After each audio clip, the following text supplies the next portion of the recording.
తెలంగాణ రాష్ట్రంలో ఉన్నటువంటి యావత్ ప్రజానికం, యావత్ కుల వృత్తిదారులు, రాజకీయ పార్టీలు ఎవరి వైఖరి ఏంది, ఎవరు ఈ గుజరాతీ, రాజస్థానీ, మార్వాడీల వైపు, ఎవరు తెలంగాణ ప్రాంతంలో పుట్టి పెరిగిన కుల వృత్తిదారుల వైపు, తెలంగాణ ప్రాంతం వాళ్ళ వైపు బండారాలు ఒక్కొక్కటి బయట పడతా ఉన్నాయి.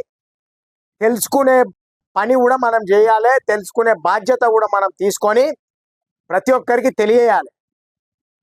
తెలుగు మాట్లాడే వాళ్ళనే తెలంగాణ రాష్ట్రం కోసం అమ్మనా బూతులు తిట్టి తెలంగాణ రాష్ట్రం కోసం ఉద్యమాలు చేసినాం.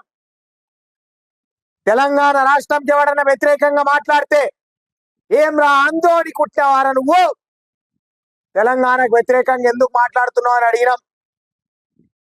వాళ్ళు మన హిందువులే కదా, వాళ్ళు మన తెలుగు మాట్లాడే హిందువులు కదా. మరి బాగా గమనించాలి. నిన్న బండి సంజయ్ కేంద్ర మంత్రి వర్యులు మాట్లాడుతూ ఎవరో మీడియా మిత్రులు క్వశ్చన్ చేసిర్రు, మార్వాడి గోబ్యాక్ ఉద్యమం చేపట్టిరు కదా, దాని మీద మీ అభిప్రాయం ఏంది అని. ఏమంటుండో ఒకసారి విన్నాక మాట్లాడదాం. ఇవాళ గుజరాతీలు హిందూ ధర్మాన్ని, సనాతన ధర్మాన్ని కాపాడే వ్యక్తులు కాబట్టి వాళ్ళందరూ భారతీయ జనతా పార్టీకి అనుకూలంగా ఉంటారు, హిందూ ధర్మానికి అనుకూలంగా ఉంటారని చెప్పి ఒక ప్లాన్ ప్రకారం ఇదంతా జరుగుతున్నది. ఇలా గుజరాతీలు ఈ సంపద దోచుకొని రాలే, అధికారం కోసం ఇలా వస్తలేరు, మాకు అధికారం కావాలని వాళ్ళు అంటలేరు. ఇవాళ వినండి, ఇక్కడనే ఉంది పెద్ద లొసుగు, పెద్ద మోసం, పెద్ద కుట్ర. ఏమంటుండు బండి సంజయ్ అన్న, వాళ్ళు మాకు అధికారం కావాలంటలేరు, అధికారం కడ్డొస్తలేరు. ఇది కుట్ర వన్నిస్తుండ్రు. ఎవరట? కమ్యూనిస్టులట, MIM party వాళ్ళట, Hindu వ్యతిరేకులట.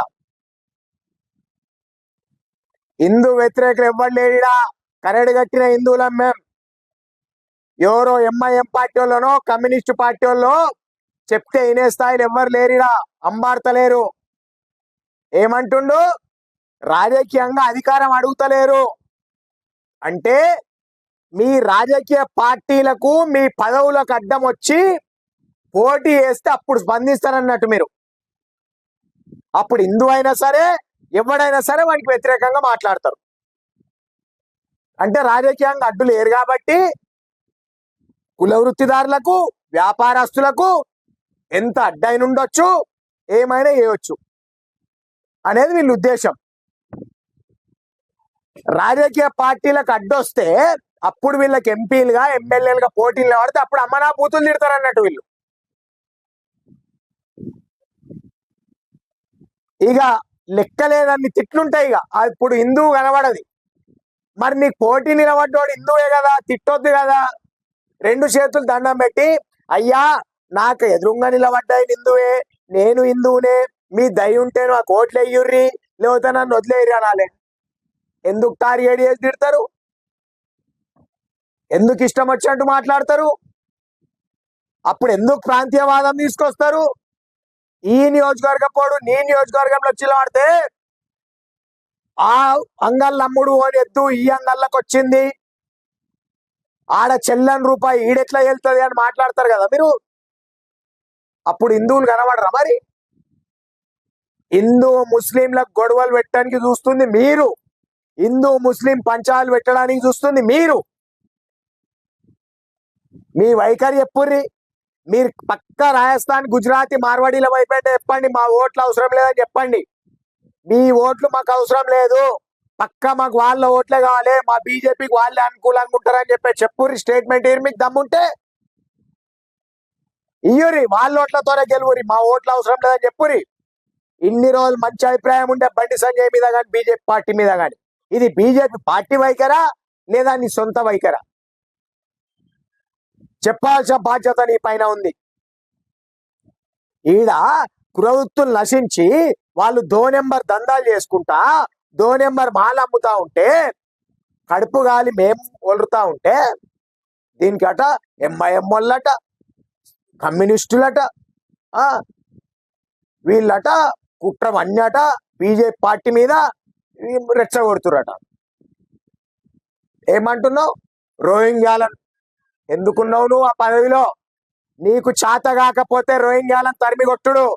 Immediately first resign చేయి. రిజైన్ చెయ్యు.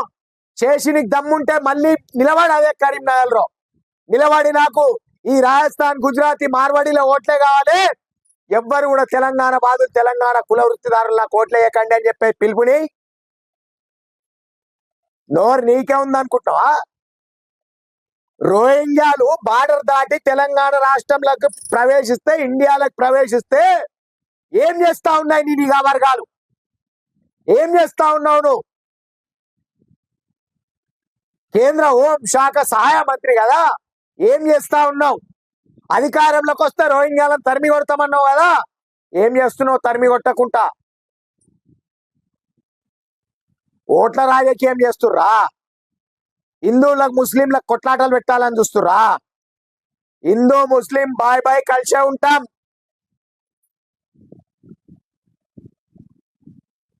ఏమంటారు వాళ్ళు? హిందువుల కుల వృత్తులకి నన్ను అడ్డంకి ఉన్నారా వాళ్ళు? ఈ రోజు కిరాణ్ షాపులు దెబ్బతీసిర్రు.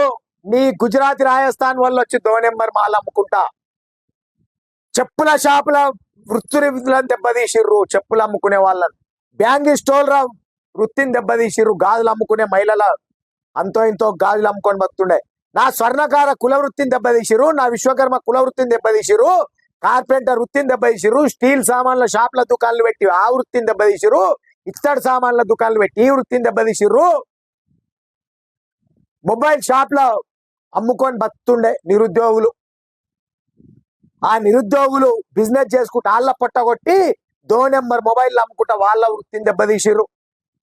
అడ్డమైన పానీపూరి బండ్లు పెట్టి, అడ్డమైన స్వీట్లు అమ్మి, అడ్డమైన పాలుదలు అమ్ముకుంటా ఆరోగ్యాలు ఖరాబ్ చేస్తా ఉన్నారు. ఇవి కనబడతలే మీ కళ్ళకు?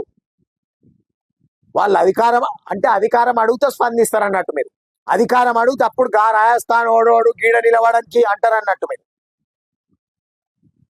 అంటే ఎంతసేపు రాజకీయమే కావాలి?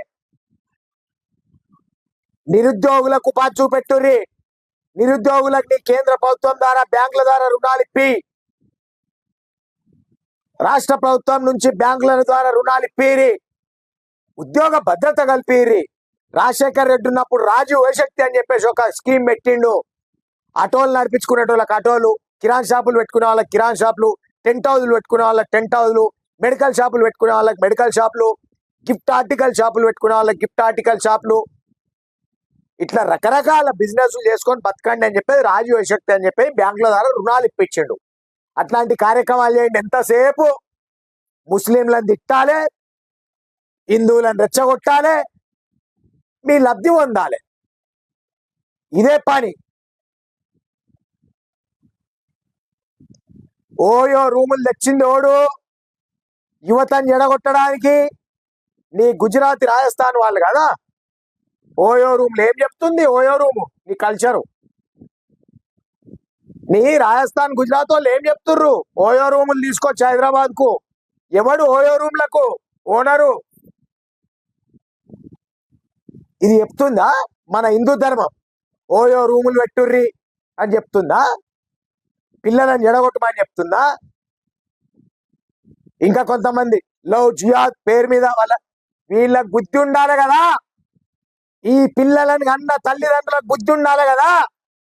నా పిల్లలు ఏ దారిలో పోతుర్రు, ఎవడెంబడి తిరుగుతుర్రు, ఎవరితో గులుగుతుర్రు అని చెప్పి వాడు మస్తు ట్రాప్ చేస్తాడు. వీళ్ళు చెప్పు చూపెట్టాలి కదా. అరే బాడుకో మళ్ళొకసారి అంటే చెప్పిరుగుతుంది, ఎవరిని గెలుకుతున్నారు అని అనాలి కదా. వీళ్ళ సుఖం కోసం వాడు ఎంబడి తిరిగి అన్ని వేసి లాస్ట్ గుర్తుకొస్తుంది వీళ్ళకు. నేను చెప్పిన స్వయంగా కొంతమందికి, మీ ఆడపిల్లలు క్రిస్టియన్ వాళ్ళు ఎంబడి తిరుగుతారు, ముస్లింలు ఎంబడి తిరుగుతారు, క్రిస్టియన్ వాళ్ళతో చాటింగులు చేస్తారు, క్రిస్టియన్ వాళ్ళతో ఫోటోలు దిగుతారు, హోటళ్ళ పొంటి పోయి క్రిస్టియన్ వాళ్ళ పొంటి కలిసి హోటళ్ళల్లో భోజనాలు చేస్తారు, పక్క పక్కన కూర్చొని ఫోటోలు దిగుతుర్రు. మీ పిల్లలకు బుద్ధి చెప్పుకోమని చెప్పినాం. లేదు మా పిల్లలు ఉద్యోగం మానేస్తామంటూ బెదిరిస్తే ఉద్యోగం మానేస్తే మా సంసారం గడుచుడు కష్టమవుతుంది, ఏమన్నా వేసుకొని అన్నారు. ఎవడు చెప్పాలి ఇట్లాంటి వాళ్ళకు? అబ్బాయిలు తెచ్చే జీతానికి లొంగి కొంతమంది ఎవడెంబడి తిరిగినా సరే, క్రిస్టియన్ వాడు ఎంబడన్నా తిరిగాను, ముస్లిం వాడు ఎంబడన్నా తిరిగాను, మాదేం పోయిందని కుట్టుర్రు. దానికి ఎవడు బాధ్యుడు? మేము గన్నులు పట్టుకొని కావాలి ఇట్లా ఉండాలా? ఎవడు లవ్ జిహాద్ చేస్తుండు, ఎవడు లవ్ జిహాద్ ట్రాప్ చేస్తున్నారు, రాజకీయం చేస్తుర్రు. ప్రతిదీ మీరు రాజకీయం చేసి ఓట్లు పొందాలని చూస్తుర్రు. 8 ఎంపీలు వచ్చినాయి కదా మొన్న, వార్డ్ మెంబర్ కూడా గెలవరు చూసుకోరు మీరు. ఇట్లనే మీరు రాజస్థాన్, గుజరాత్లకు సపోర్ట్ మాట్లాడి ఇక్కడ లోకల్ వ్యాపారస్తులకు వ్యతిరేకంగా మాట్లాడి చూడుర్రి. మీరు ఒక్క ఎంపీ కాదు, వార్డ్ మెంబర్ కూడా గెలవరు మీరు తెలంగాణ రాష్ట్రంలో. గుర్తుపెట్టుకోర్రి. మేం ప్రతి ఎలక్షన్ల కేంద్రంలో బీజేపీ ఉండాలి, రాష్ట్రంలో ఏ పార్టీ అనుకూలంగా ఉంటే ఆ పార్టీకి ఓట్లేద్దాం అనుకున్నాం. మొన్నటిసారి రాష్ట్రంలో కాంగ్రెస్ ఉండాలి, కేంద్రంలో బీజేపీ ఉండాలనుకున్నాం మొన్న కూడా. ఈసారి అది కాదుగా. ఈసారి ఎవడైతే మా లోకల్ కురవృత్తిదారులకు, లోకల్ వ్యాపారస్తులకు సపోర్ట్ గా ఉంటాడో ఆ పార్టీనే గెలిపిస్తాం. లోకల్ వ్యాపారస్తులు అంత తక్కువ అంచనేస్తురా మీరు? ఒక్కొక్క నియోజకవర్గంలో 1,00,000 ఓట్లు వన్ సైడ్ వేయించే కెపాసిటీ ఉంది లోకల్ వ్యాపారస్తులందరికీ. ఎన్ని వ్యాపారాలు ఉన్నామో తెలుసా? మేము బంగారం షాపులు మాయే, కార్పెంటర్ షాపులు మాయే, కమ్మరి కొలిమి మాదే, దేవుడి విగ్రహాలు చేసేది మేమే, ఇత్తడి సామాన్ల షాపులు మాయే, బట్టల షాపులు మాయే, కిరాణా షాపులు మాయే, మొబైల్ షాపులు మాయే, పూల దుకాన్లు మాయే, చెప్పుల షాపులు మాయే, ఎలక్ట్రికల్ సామాన్లు షాపులు మాయే, హార్డ్వేర్ మాదే, ప్లైవుడ్ మాదే, బండల షాపులు మాయే, సిమెంట్ షాపులు మాయే. ఇట్లా ఎప్పుకుంటూ పోతే ప్రతి ఒక్క వ్యాపారంలో ఉన్నాం. ఇవన్నీ వ్యాపారాలు నీ గుజరాతీ, రాజస్థానీ, మార్వాడీలు దెబ్బతీస్తున్నారు కాబట్టి కడుపు మండి ఉద్యమం చేస్తా ఉన్నాం. వీళ్ళందరం ఏకమైతే మాకందరూ నియోజకవర్గంలో చుట్టాలు ఉంటారు, దోస్తులు ఉంటారు, ఉద్దెర సద్దెర తీసుకుంటే వాళ్ళు ఉంటారు, తెలిసి వాళ్ళు ఉంటారు, పాలోళ్ళు ఉంటారు, బంధువులు ఉంటారు. వీళ్ళందరికీ చెప్పి నచ్చ ఊరు తిరిగి ఒక్క ఎమ్మెల్యేని ఓడగొట్టే శక్తి మాకుంది, ఒక్క ఎమ్మెల్యేని గెలిపించే శక్తి మాకుంది. చూపెడతాం మా తడాక కూడా మీకేందో. వకాల్తా పుచ్చుకుంటారు మొత్తం వాళ్ళ సైడ్ నుంచి. ఓ నీకు దమ్ముంటే ఆ రాజస్థాన్, గుజరాత్ లో పోయి నిలబడి గెలుపుకో. 2 నెంబర్ మాల్ అమ్ముతారు, దా నెంబర్ చూపెడతా. డూప్లికేట్ బంగారాలు అమ్ముతుర్రు, డూప్లికేట్ వెండి అమ్ముతుర్రు, డూప్లికేట్ కరెంట్ సామాన్ అమ్ముతుర్రు, డూప్లికేట్ ఫోన్లు అమ్ముతారు. జీడిపి పెరిగిందా వీళ్ళతోని? జీరో దందాలు చేసుకుంటా, బిల్లు లేకుండా తెల్ల పేపర్ల మీద కాగితం రాసిచ్చుకుంటా, కింటల్ల కొద్ది బంగారం, టన్నుల కొద్ది వెండి వ్యాపారం చేస్తా ఉంటే నీ జీడిపి పెరిగినాది వీళ్ళతోని. చూసా ఎప్పుడైనా బిల్లులు ఇస్తారేమో వాళ్ళు. తిరుగు మండల కేంద్రాలు, నియోజకవర్గ కేంద్రాలు జాగ్రత్త అని చెప్తా ఉన్నాం. ఏదో అధికారంలో ఉన్నాం కదా అని చెప్పేసి వాళ్ళు వేసే గుడ్ విల్లు, మీకు ఇచ్చే డొనేషన్లకు, ఎలక్షన్లప్పుడు మీకు ఇచ్చే ఫండ్ కోసం మీరు వకాల్తా పుచ్చుకొని మాట్లాడితే తిరగలేరు గ్రామాలలో. మళ్ళా ఎలక్షన్ల చూసుకోండి అని చెప్తా ఉన్నాం.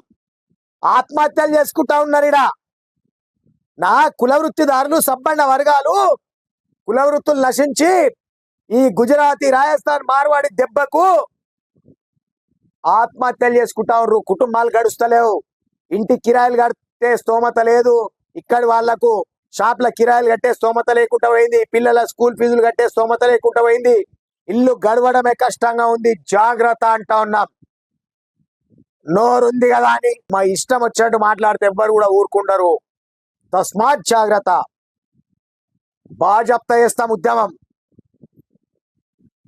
బాజప్త అంటాం. గోబ్యాక్ అని ఎవరిని గోబ్యాక్ అంటున్నాం? కొత్తగా ఎవడైతే వస్తాడో వాడు రావద్దు, గోబ్యాక్ అంటున్నాం. ఉన్నోళ్ళని ఒమ్మంటలేమో. ఎవడైతే కొత్త రావాలనుకుంటాడో వాడిని గోబ్యాక్ అంటున్నాం. బాజప్త గోబ్యాక్ అంటాం, రావద్దు అంటాం. ఇడికి మీ రాజకీయానికి అడ్డొస్తే అప్పుడు తెలుస్తుంది మీకు. మీరైతే మాట్లాడురు. మళ్ళా హిందువులంతా ఒకటే అయితే బీసీ వాదం ఎందుకు, నీ ఎస్సీ వాదం ఎందుకు, నీ ఎస్టీ వాదం ఎందుకు, నీ మైనార్టీ వాదం ఎందుకు, ఉద్యమాలు ఎందుకు, నీ తెలంగాణ ఎందుకు, అన్ని రాష్ట్రాలు ఎందుకు? అన్ని రాష్ట్రాలు ఒక దగ్గర కలుపుర్రి.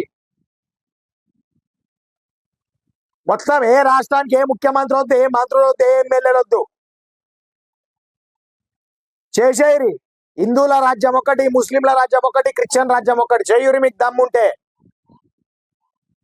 రోహింగ్యాలను తరిమి కొట్టవలసిన బాధ్యత మీది, రోహింగ్యాలను అరెస్ట్ చేయవలసిన బాధ్యత మీది, మీ పైన ఉంది. 5 ఏళ్ళు జీతం పెట్టుకుంది దానికోసమే మిమ్మల్ని ఓటేసి.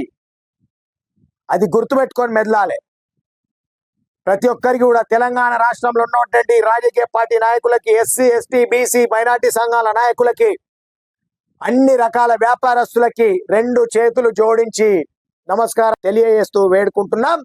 లోకల్ వ్యాపారస్తులకు, లోకల్ కుల వృత్తిదారులకు సపోర్ట్ గా ఉండండి, మద్దతు తెలియజేయండి.